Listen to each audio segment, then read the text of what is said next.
A few weeks ago, I brought home this sweet little girl. She looks like a goat, but she's actually a hairless sheep.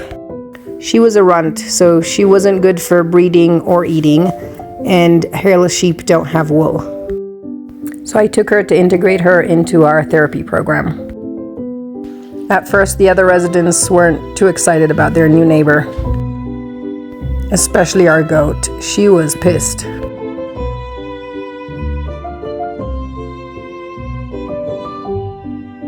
But with time and a lot of patience, this little one won everyone's hearts. Even the bossy goat. She's so full of personality and sass, and is just so cute and friendly.